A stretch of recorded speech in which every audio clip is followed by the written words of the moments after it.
Well, I mean, just to give you an example, I won't name names, but there was a big five publisher that had an unexpected hit on their hands a few years ago. And because publishers are in the business of making money, what they did was that they pulled everybody from every other campaign across the company. So this was marketing, sales, publicity people, to all, and even some of editorial designers and whatever. Everybody was in the business of promoting this unexpected hit. So they kind of refocused their resources to optimize the amount of money they were making from this big hit. And that meant that, the people who were no longer being covered, suddenly were not getting the support that they maybe hoped that they would do before this hit happened. I can understand it. It's frustrating for many of those other authors, and also for many of those editors who've been working hard on those books to make them happen. It's frustrating. I think that there are so many examples. There are so many examples of people who, for example, let's give one, the Tattooist of Auschwitz, which was an enormous success. You could say to yourself, why? Why was that so successful? But indeed it was.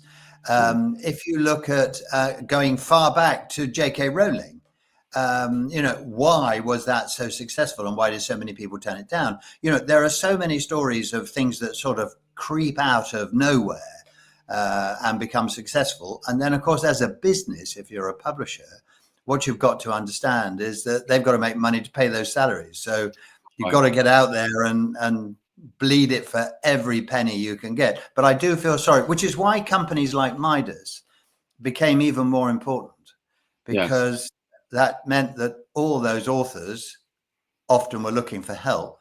Or the publisher was looking for support because they'd focused very heavily on their in-house single target. So it's quite a challenge. And I know that the frustration that often happens as well is that most projects, you don't have enough time, because if you look at the lead time, I mean, there are very short lead times on digital, and there are very short lead times on national newspapers, but some of the magazines have quite long lead times still to this day. Right. So it's, you can't suddenly say, I've got a book next week. And often publishers are behind in their printing.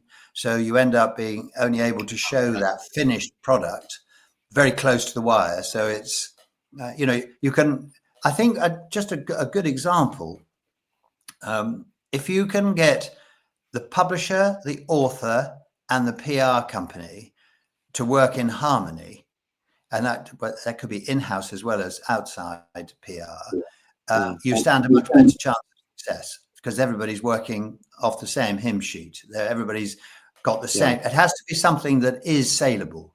You can't sell a Duffy. You've got to sell something that everybody believes in. And if everybody believes in it, it does help get that whole thing rolling.